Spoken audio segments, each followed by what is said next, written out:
This crowd rises to its feet. Caro slammed it home. Garland left wing, free ball. Perfect! Garland running the lane, lobbed to Mobley. Pow! And Allen blocked the shot at the rim. Pow! With the left hand and a foul. Welcome to the Chase Down Podcast, part of the Cavs media family. I'm your host, Justin Rowan. The Chase Down is presented by Fubo, the official streaming partner of the Cavs. Watch over 350 channels of live sports and TV, including FanDuel Sports Network without cable. There's no cost and no commitment. Try for free at FuboTV.com/Cavs. The Cleveland Cavaliers have completed the most dominant, lopsided series in NBA history, beating the Miami Heat by a combined 122 points through 4 games. My prediction was correct. The Cavs wanted to come out and make a statement.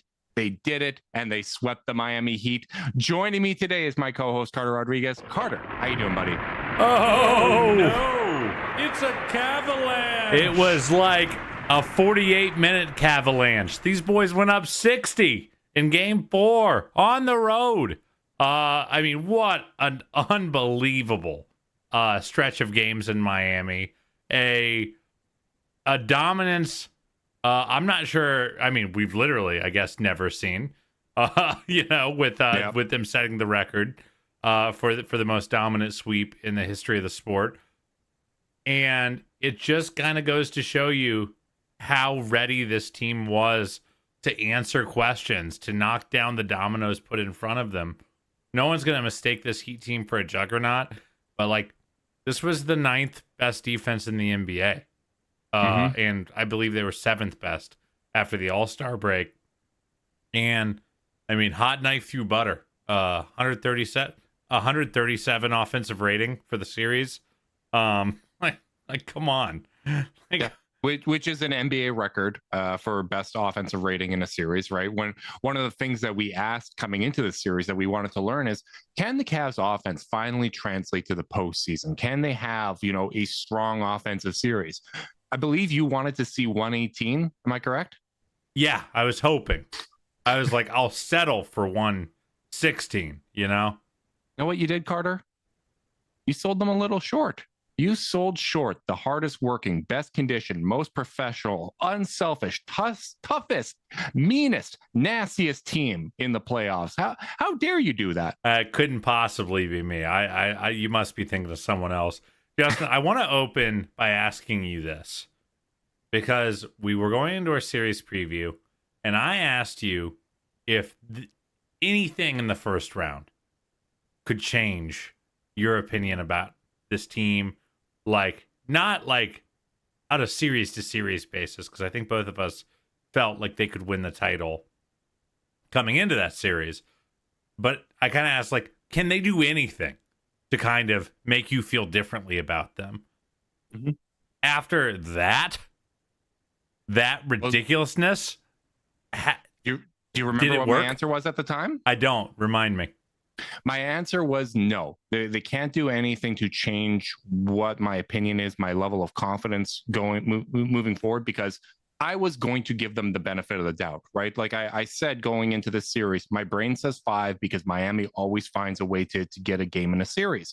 But my heart is telling me 4, because what we've seen this season from the Cleveland Cavaliers is when they have something to play for, when they have an edge to them, they go out and accomplish it. Whether it is the historic regular season they had, whether it was getting 3 of them to the All-Star game, that seemed to be, a real thing that they wanted to accomplish. Evan Mobley winning Defensive Player of the Year. Donovan Mitchell's going to be All-NBA. I think Evan's definitely going to make All-NBA as well. These guys, when they have a chip on their shoulder, we've seen another gear from them. And I think after the All-Star break, with the 1 seed already locked up, with a brutal travel schedule, we just didn't see the same kind of focused Cavs. And I really felt with a week off, with something to prove, with guys like Darius Garland saying, hey, we know what the perception is. We know what we have to do to change it. We want to go out and change it. I just felt like they were going to, come out and make a statement. And you look at this series, man. Game 1, 21-point lead. Game 2, 19-point lead. Game 3, 40-point lead. Game 4, 60-point lead. We said after Game 2 that was probably Miami's best shot. We felt that the shot making from Miami was unsustainable. They were not getting good looks. I think coming off 2 elimination games that they won, they were playing with a lot of confidence. Their best was not enough. And I think after they had that starting game 3, the Cavs came out without Donovan Mitchell and had an 18-0 run to basically, start to put that game away and put it out of reach, where once again, they were going to need to attempt another large comeback. I don't want to say it about professionals, but it felt like, their confidence kind of fell apart at that point. And, it just felt like they were out of the series. Like they did not believe that they could compete. And once you reach that point where you no longer believe that you can actually contend and compete within a series, you're going to let go of the rope and things are going to unravel fast. Yeah, and I don't think it's always about effort. It's about like how hard your brain is working to solve the problem. Mm-hmm. I just think, like, to your point, Miami kind of very quickly came to the same conclusion that much of the viewing public came to, which is that we can't solve this problem. We don't have the juice. We don't have the ball handlers. We don't have the shooting. We don't have the physicality. And a couple of those things are such Miami Heat staples that, it's jarring. Mm-hmm. But I do think, as bad as the Heat were in these last 2 games, you have to give the credit to the Cavs for taking it the way they did. I've never seen a Spo team give up, and it really felt that way. And Spo had this comment after game 3, and I've never heard him sound this dejected. He said, clearly a very disappointing day. Look, our guys really want this. It probably looks like our guys don't, but I know what our last 6 weeks have been, and to fight and scratch and claw to get this, we laid an egg today. Big part of it was Cleveland. It came an avalanche going in the other direction. Sometimes when you care, there's a level of discouragement that fed into that avalanche. That's what we all feel dispirited about. I think I don't want to laugh at that, man. That's vulnerable. That's real. And I think one of the things we've seen in these playoffs is a bit of a shift in the NBA, where in the past, I think teams, when we saw the best player in a series, we almost always gave that team an edge. I think from just the way rosters were constructed, that player always would come out on top, or very frequently would come out on top. And now with modern team building, with the level of talent that is around the league, that isn't the differentiating factor anymore, man. Giannis is out there having a phenomenal series against Indiana, and he's fighting to the death to get a game off these guys. LeBron and Luka, a perfect example of top end talent not necessarily being enough.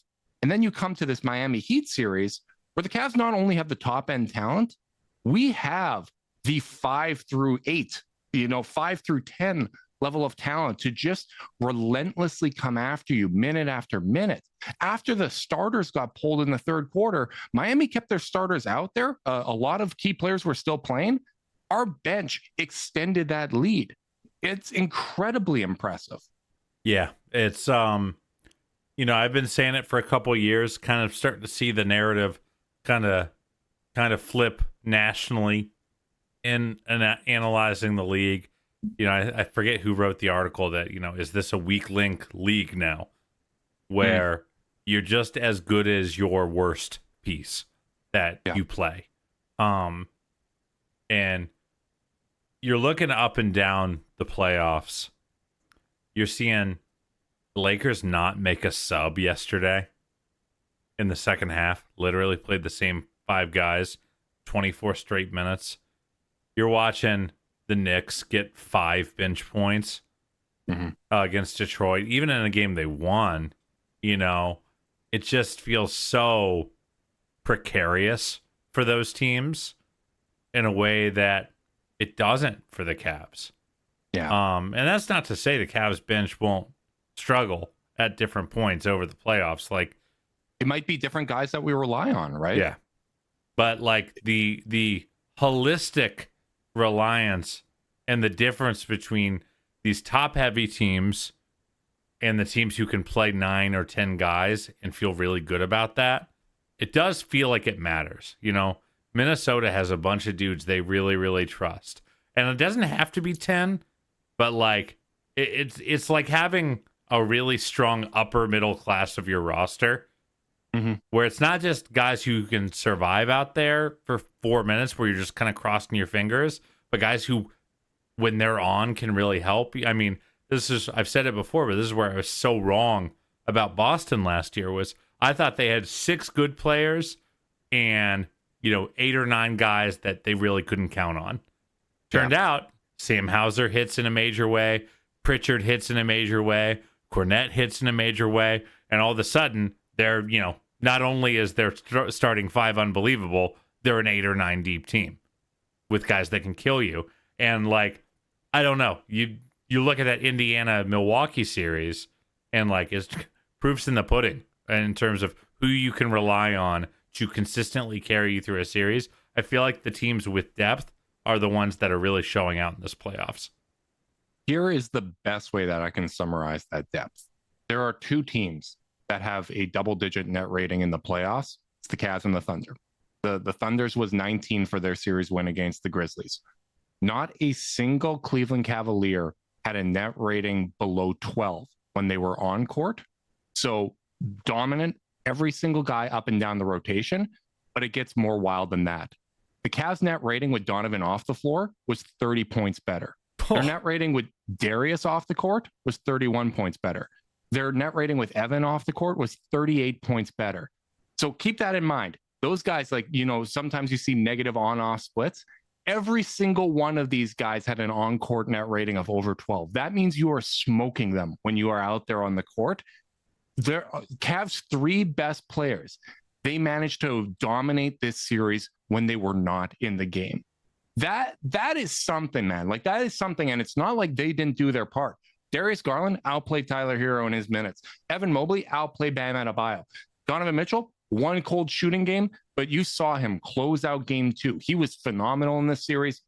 I thought he played with a lot of composure. He said after the game, he doesn't worry about rest versus rust kind of thing because he feels great. He said it's the best he's felt in the playoffs, and he will take all the rest he can get. This Cavs team earned the rest that they got, but what we have seen throughout the season is they have put themselves in a position to capitalize on this rest because throughout 82 games, they knew they could drive through 10 on this roster.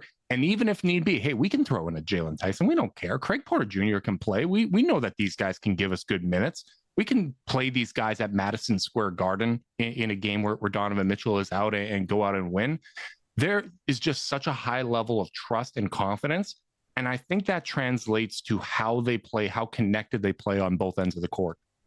It's also just such a testament to the front office that, I still think is, one of the occupational hazards of Kenny getting all this love is that I feel like the front office isn't maybe getting as many flowers as they deserve this season. Because 3 years ago, they trade for Donovan. And the consensus agreement is that was their all-in move. No more chips to cash. And we kind of figured that, just logically, that this was a team that was going to have to be really, really, really good at the top 4. Mm-hmm. And if those 4 guys were great and meshed well together, they would be great. If those guys weren't great, it was going to be uphill sledding, Yep. And the fact that they've just, like, not only are they great and great together and able to kind of raise the ceiling of the team, it also just hasn't mattered if they haven't been good. Like they have so much depth, so much insulation, You trade 2 bench players and Karras and Niang and a couple swaps and go get DeAndre Hunter, who was phenomenal in games 3 and 4. You pick up Ty Jerome off the scrap heap. He loses an entire season, comes in 3rd and 6th man of the year voting. You Dean Wade, an undrafted free agent. Just so Sam Merrill, a 26, 27-year-old guy you signed to your G League team, and then he earned his way to the main roster. Like even Isaac Okoro, who's the most traditional path in, being a high pedigree pick, like the roster is just padded out with every possible way to add talent. Max in free agency, they have such phenomenal depth, and all of it was earned and really worked for by this front office, and they just deserve so much credit for that. Yeah, they really do. Even Ricky Rubio, unfortunately gets hurt. But we believe in this team. We're going to flip him with a first-round pick to get Karis LeVert, right? And Karis gave them a lot of really good minutes. You sign him to an extension, but then, we invested in Ty Jerome. This is someone that we've wanted to bring into the locker room for a very long time. It has been a perfect fit, and that has afforded us the flexibility to go out and flip, Karis LeVert and George Niang, who is having a great season, for DeAndre Hunter, right? Developing Jetty Osman and Lamar Stevens, both of them playing real minutes on a 50-win team, which I think people forget, and using that as, sign and trade bait to get Max Strus, right? Like, I think it goes beyond just who they brought in, but the little kind of, turning a paperclip into a house through, 7,000 trades that Kobe Altman had to do to really build a deep roster that can have sustained success after really emptying the cupboard to give an honest effort with LeBron James, right? And trying to contend as much as possible in that 4-year window. So I think they deserve a ton of credit. I think we have seen this team weather the storm, be in a position where they could rest guys. And obviously that seems to be the case with Darius Garland. We'll knock on wood and hope that it isn't something that lingers into the Indiana series. But they've really, really put themselves in a great position. And to be in a spot where, you lose Darius, who is averaging 24 points per game in this series, playing terrific two-way basketball. And, now we can just kind of cycle in DeAndre Hunter, who is a 20-point per game scorer in Atlanta. He's going to, play alongside Ty Jerome, Evan Mobley, Jarrett Allen, Donovan Mitchell. We still have, so much top-end scoring talent. That's unbelievable. I can't believe we are in this good of a position, because we always talk about the compromises you have to make in roster building and team building. The Cavs are in a hell of a position, and all of these guys are at least locked up for the short term here. Yeah, they are so good. I said it after game 3. Now that the sweep is complete, I mean, and one thing I kind of chickened out at the beginning of this pod, because I kind of asked you, could anything, the way they play, change the way you feel about them?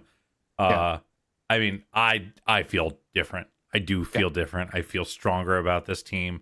I feel stronger than if they had done what OKC did, which was start off dominant, which, by the way, the Cavs did too. But, start off Omega dominant, and then kind of tail off with a couple close ones in Miami. If that's what they had done, I'd be like, okay, proud of them. But and sweeps are hard. You never, turn your nose up at any playoff win. But okay, we'll see how the next series goes. I do feel like the offense was so forceful. It was so dominant. It was so, frankly, unbothered by anything Spoelstra did. Zone didn't work. Downshift didn't work. Switch more didn't work. Trap and blitz the ball handler didn't work. Fight over and keep Davion Mitchell connected so you couldn't get advantageous switches didn't work. I don't think Miami did one thing that worked for more than 3 minutes at a time in this series. Not a single tactic worked because of the offensive flexibility, the scheme versatility of this team, the talent level of this team, the shot making, the creativeness of the way that they attack, the passing, just an absolute dominant offensive performance in every single game. Man, that's a lot of good points, and I'm just so grateful that I have a tool like Zoom AI Companion to help keep track of that, because only you can do your best work, Carter. Zoom AI Companion can help you do the rest, like automatically taking notes, answering meeting questions, and helping you respond to your coworker. Available at no additional cost with eligible paid plans work happy with Zoom AI Companion. Carter, do you know who was working happy tonight?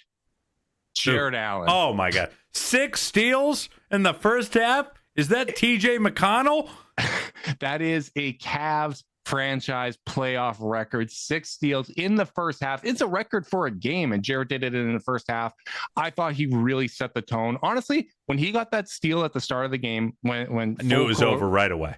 I did too. I was like, oh, right yeah, away.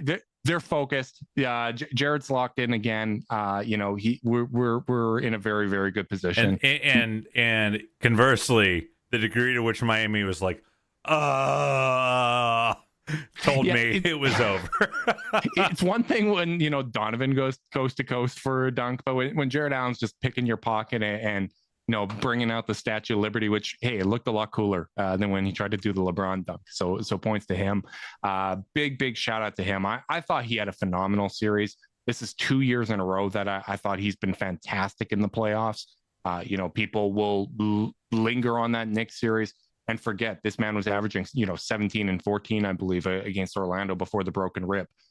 He is someone that has come out and really made an impact in these series, and someone that we're going to need to continue to rely on. I understand that Jarrett is more than happy fighting for offensive rebounds, doing the dirty work, hustle plays, getting the steals. I still think back to that steal he had in game 2, which pretty much sealed the game. Like, that was one of the biggest plays of this entire series, and has put them once again in a position to capitalize on the rest that they've afforded themselves here. So Jarrett, I know he's content with getting the scraps and cleaning up on that, but I just feel like he is such a talented finisher. He is such a skilled offensive player that we're going to need to continue to make sure that we are keeping him involved offensively, because I think the most dynamic version of this Cavs team is never relying too heavily on 1 or 2 players to do the heavy lifting here.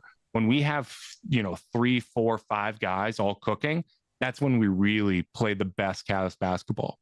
Jarrett Allen against the Miami Heat in 4 games scores 57 points, 21 of 27 from the field, 15 of 15 from the free throw line, 41 rebounds, 13 of them on the offensive end. So averaged about 3 offensive rebounds a game, a little bit more. Had 10 steals, and was a plus 76. I believe he led the team in plus minus. Nope. Ty did it plus 88, which is hilarious. Just the consummate professional, to your point. I just think he has been one of their most reliable players so far. And over these last 2 years in the postseason, he really has settled into what he needs to do for this team. I think his defensive rebounding is super laudable, because that is not a strength of this team. And, Evan didn't board great in this series. He was doing a lot of wrestling with Bam or getting switched on the perimeter. And, especially if Evan isn't having a dominant rebounding series, the impetus on Jarrett to do that goes way, way, way up. And he was just tough as nails. Yeah. He really, Kalel Ware, I feel for him, but I called it at the beginning of the series. I said, this is going to be a welcome to the NBA, buddy. You think you are a big, springy, rim-protecting, dunking big man? There's levels to this game, young blood. And, that's exactly what Jarrett showed. I just think he has matured so much as a player. He has rounded out his game in so many ways, and it really, really shows.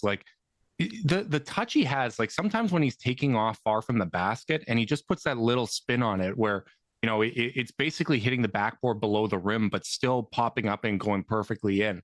That's not an easy thing to do when you are playing against rangy, lengthy defenders. And, I think we're going to kind of make the assumption here that next round is going to be against the Indiana Pacers. I think they have played much better basketball than the Milwaukee Bucks for the majority of the season. Honestly, it's ever since they turned things around. I think that's been the better team.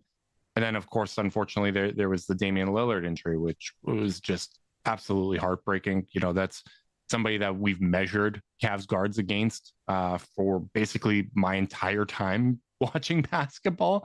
And while I've always been on the other side of a lot of Dame arguments, that's someone that I have a lot of respect for. And, that was just terrible to see. But, there's been a lot of talk about how Indiana, turned their defense around and post All-Star break, kind of what they've done. Indiana's defense post All-Star break was 111.5. Miami's post All-Star break, 111.6. You're talking about equivalent defenses there. Even in net rating, I think people forget, Miami was 7th in net rating after the All-Star break. They were a +3. Indy, +5.6.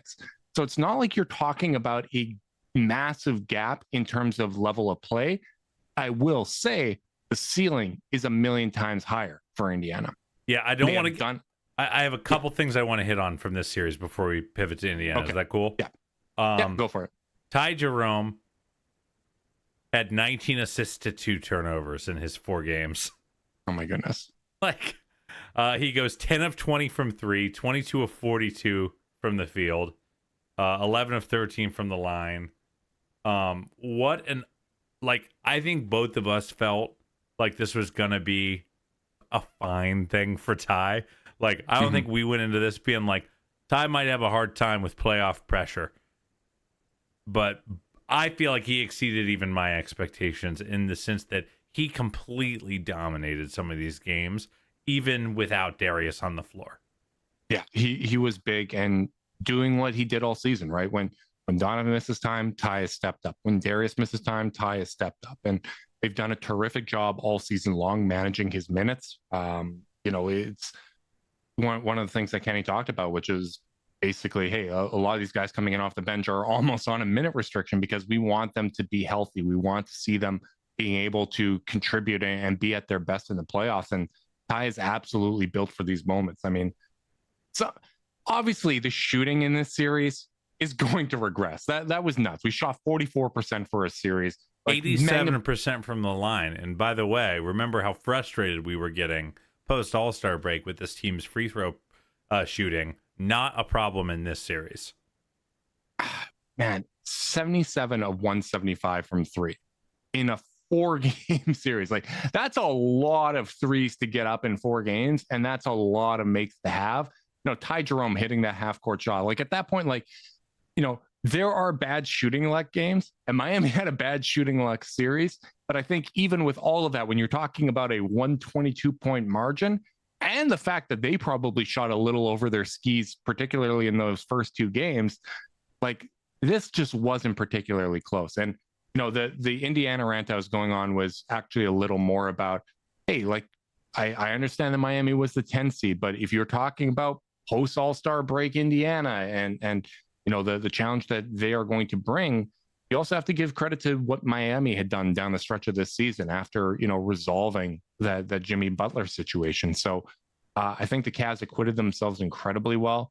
DeAndre Hunter, I think, deserves a ton of credit, going 0-4 in game 1. The rest of the series, 16 of 29 and 8 of 13 from 3. You felt him. You felt his impact. You felt, I felt like when he got to the team and they were on that crazy run, he so often was the straw that broke the camel's back, him and Ty. Yeah. And that is the fun of having those 2 of those guys off the bench, the fact that they can change the rhythm of the game and also be part of the pylon. Because it's happened both ways where he's come in, kept them that second quarter or that first shift in game 2, where he hit a couple threes just to kind of get them in motion after a pretty sloggy first 6-7 minutes of that game. So he can kind of get you out of the rut, but he can also take you over the top and take a game from semi-competitive to over in very, very short order. I thought this was one of his very best games as a Cavalier. Dominant on both ends of the floor. Man, they're so good. So what would you guess? I'm going to tell you what the on-court net ratings were for Donovan in these games in Miami in particular. So Evan was +30, when he was on court in terms of net rating. Donovan was plus 36 for on-court net rating. What would you guess Ty Jerome and DeAndre Hunter's were at for the 2 games in Miami? Plus 40? So Ty Jerome had a plus 73 net rating for the games in Miami, and DeAndre Hunter had a plus 60 net rating. Oh my God. That's absurd. It's a bloodbath. Yeah, Jared was up there too. Jared was a plus 60 in his minutes. And you know what? One of the big kind of tactical shifts as this series went to Miami, you know, Kenny did a really good job changing up the defensive coverages. We talked about how they applied full court pressure. And, you know, one of the reasons why I just never agreed with the whole, hey, the Cavs are peaking too soon conversations of the regular season is you can't say that a team is peaking when the stars are playing the lowest minutes of their career and, you know, you're basically playing a base rotation every single game. No, the Cavs had another gear to go to. They had defensive wrinkles that we didn't see in the regular season. We still have the option to shorten up the rotation. It didn't make any damn sense to me. And I'm losing my train of thought. I'll be honest. I'm losing my train of thought. I'll pick it right back up. All right. Thank you. There's so many fun stats coming out of these 2 games in Miami.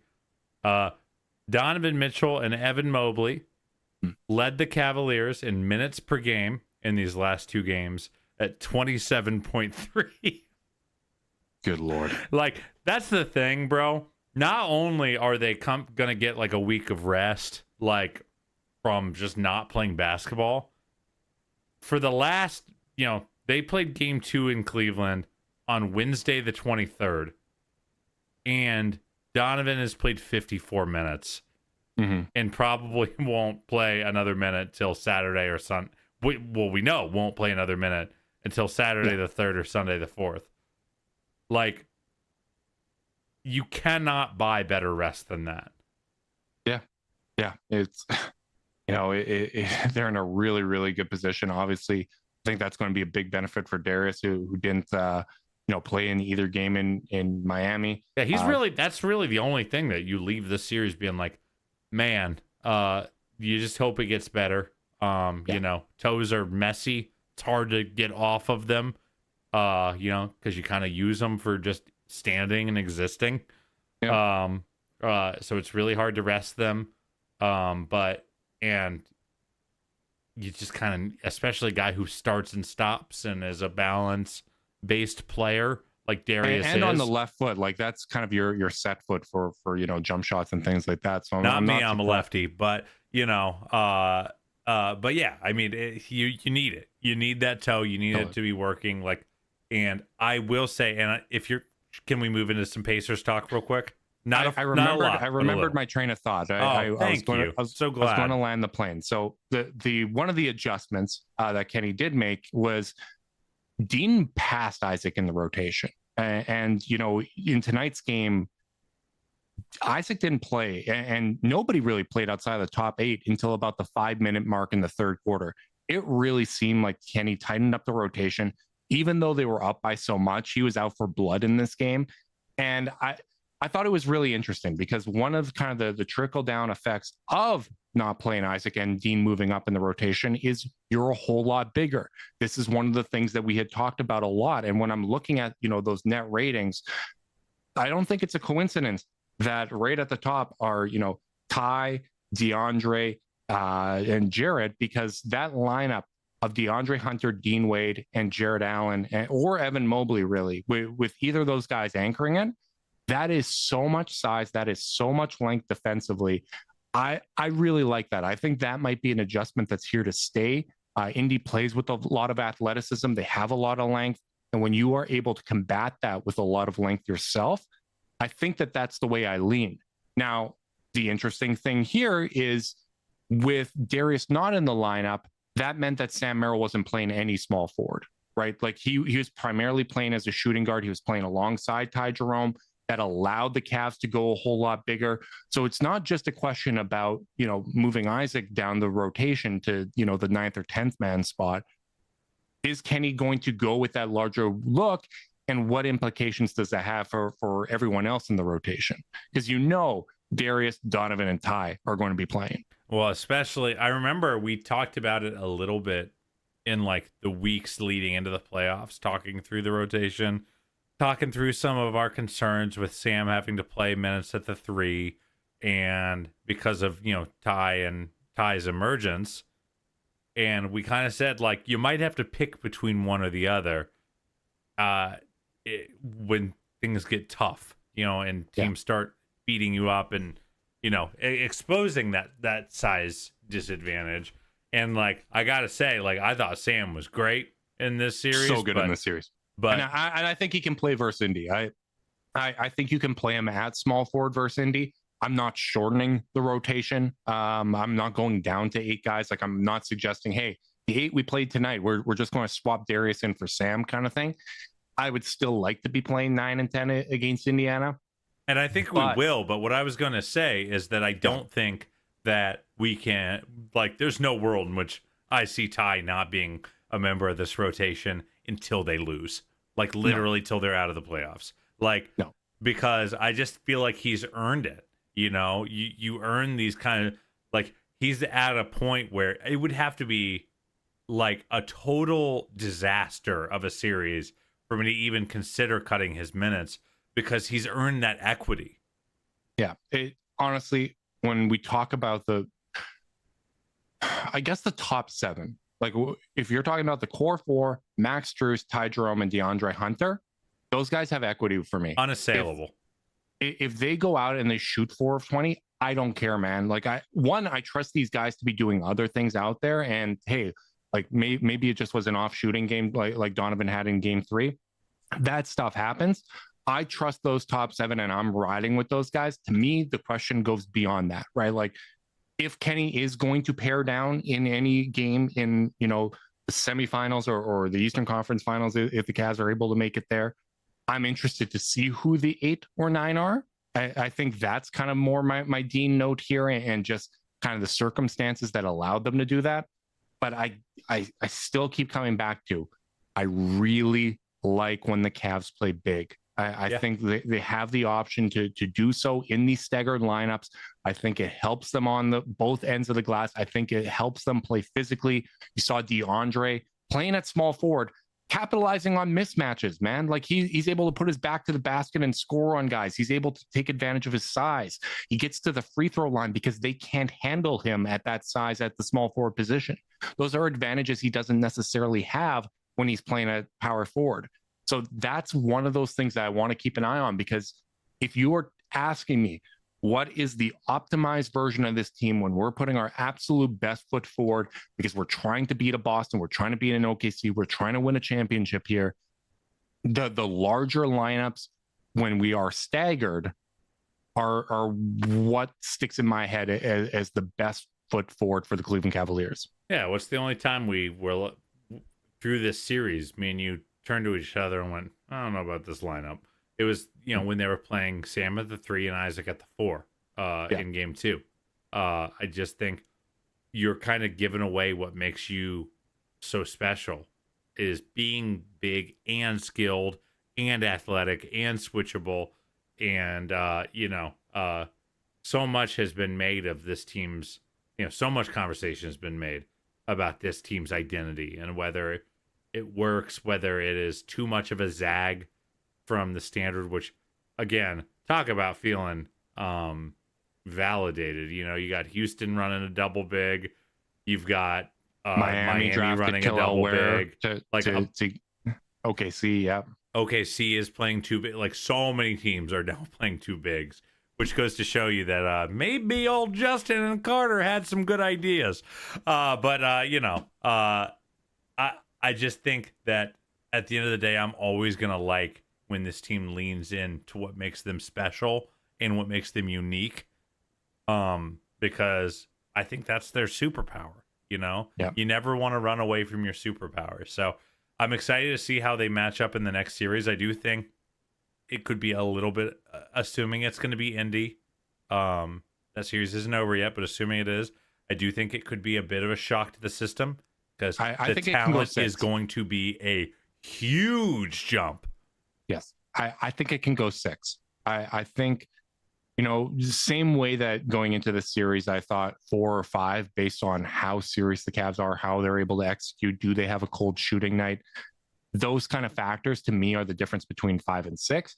Obviously, if Darius misses extended time in that series and then has to come in midway through, not really able to do conditioning with a toe injury, I think that could put them in a really difficult spot. So we'll wait for updates on that.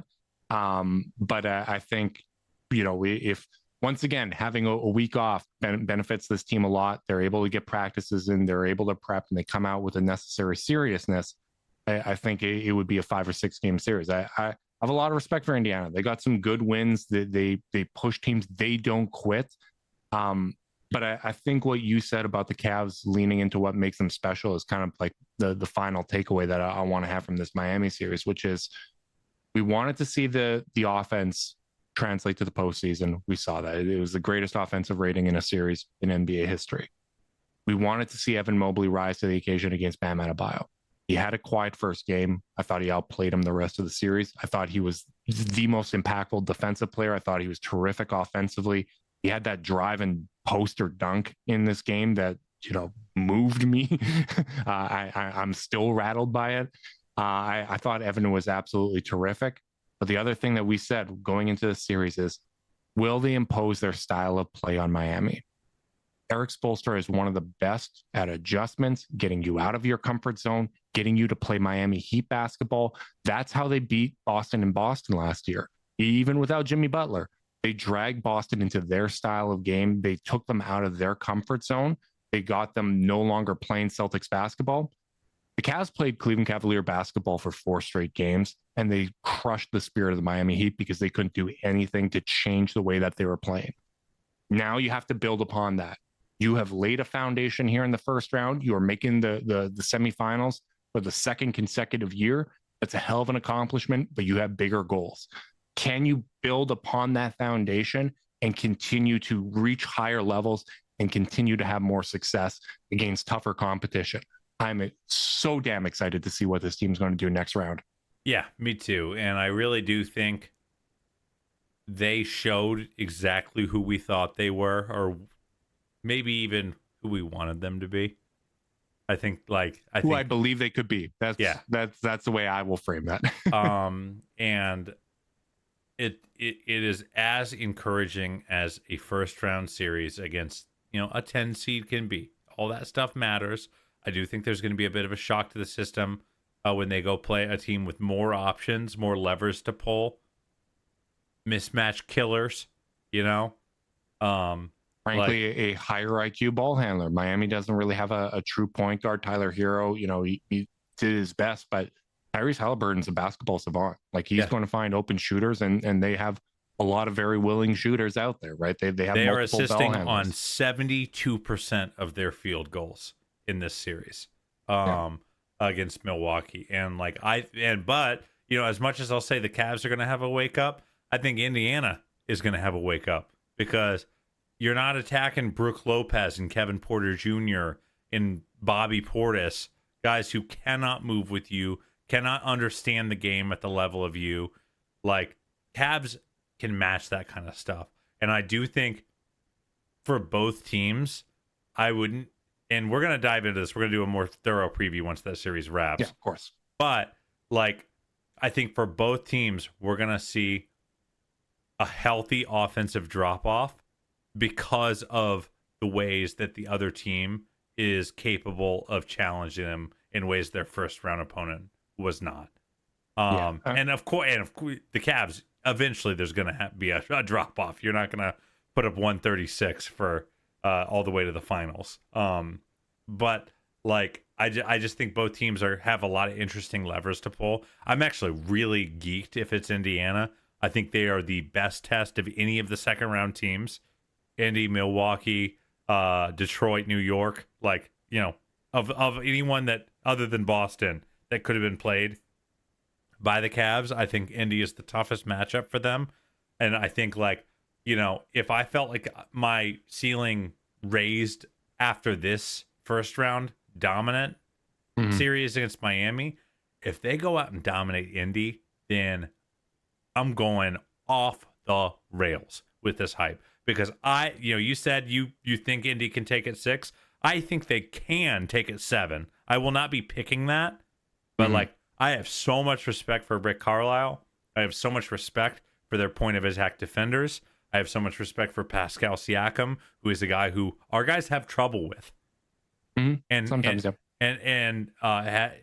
is a real blender in the post that can really muck up a switch heavy scheme because you cannot switch your guards onto him. I was hanging in a playback room with the Dunker Spot boys, and Steve was getting really frustrated with Bam for not asserting in the post, demanding the ball against mismatches. Not going to happen with Pascal Siakam. Yeah. Like, he will make sure he gets the ball. He will spin move you into hell, and he will get a bucket or a foul. And the machine gets going from there. So, like, I think they present a ton of really good challenges for us. I'm really, really excited about how they confront those. I think if they win a hard-fought series, I won't think any less of them. But if they dominate Indy, honestly, dude, I'll probably pick them against Boston. I'm going to pick them against Boston because I'm me. I'm just going to do that. But I think, your point about it's going to be a wake up call for them really rings true for me. Like, you look at post All-Star break where Indiana made their run, like, they're neck and neck in terms of net rating with the Milwaukee Bucks and the Miami Heat. The gap between the Indiana Pacers net rating on the season and the Miami Heat, the gap between Indy and Cleveland's is 4.5 times larger than the gap between Indiana and Miami when you're talking about level of competition. And of course, Milwaukee was right there along those guys. The Cavs are going to have to play like it, though. Like, they are going to have to play at their absolute best. We saw Indiana erase a large lead with Tyrese Halliburton out of the game and ultimately win, right? Like, no lead is going to be safe against Indiana. It's going to take 48 minutes of focus. And what I hope is that the lesson we learned in game 2 and applied to games 3 and 4, where we kept our foot on the gas and said, hey, if we just play hard, if we don't take the last 12 minutes off and we play hard, we are going to have more time off as a result of that. If they take that lesson and apply it to the Pacers series and execute the way that we know that they're capable of, like you said, it's going to turn a lot of skeptics into believers, because that is an Indy team that has been playing at a high level. Any closing thoughts before we wrap this one up, buddy? Just really grateful for this team. I just think it's a really special group. A group that is deserving of our affection, at the end of the day. Like, you don't get to see this that often. And the fact that they're this likable, the fact that that after a thump your chest dominant 2 games, the first thing Donovan Mitchell does in his post-game interview with Dennis Scott is send love to Kevin Love after a loss to the family. Like, that is such a likable, root forable team. And they're all like that. And, like, sometimes that kind of stuff is press clipping stuff. Yeah. But, like, when we go to the office and we go talk to the people who work with this team, we're not there every day, but when we do go there, everyone is like, these dudes are awesome. like up and down the roster, these dudes are awesome. I asked Sam Merrill, like, hey, a lot of teams that have a weird season, they come back, the whole team gets brought back. It becomes immediately clear, nope, that team was done. You think of those Lob City Clippers teams that were, like, hung around a year too long, and you could tell it was just miserable by the end. I was like, Sam, why didn't that happen to you? And he goes, because we're all really good dudes. Like, and, like, you can't understate how important it is, both to the team's structural success and what it is to root for them. I'm not taking any of this for granted, because when 2018 came to a close, we never knew if we were going to get a team this good again. We were hoping, for a team that could make a conference finals. Like that was kind of the goal. Like, hey, can we be the grit and grind Grizzlies? And we got a team that can legitimately, contend for a championship. And windows are never as large as you think they are. Good times never last as long as you think they're going to. You have to live in the moment, and you have to appreciate every single thing for what it is. And, when you're coming off a historic season, you get a historic playoff series, you have so much fun in the playoffs, which is usually the time where, I'm losing my mind and adding to this wonderful collection of gray hairs that I have. It's a really, really special thing. And I truly appreciate it. I truly appreciate everyone that's, been along on the ride with us. Big thanks to everyone tuning in live on YouTube. We really appreciate you guys. Make sure you like and subscribe. Click that notification bell so you know when we're going live. If you're listening via podcast and you want to support us, leave us a rating, leave a review, subscribe, unsubscribe, resubscribe, and help cook those books. If you want to be part of the Chase Down's exclusive Discord chat, send me a screenshot of the review to chasedownpod@gmail.com. However you choose to support us, we really do appreciate it. Make sure you guys are staying safe out there. Until next time, go Cavs.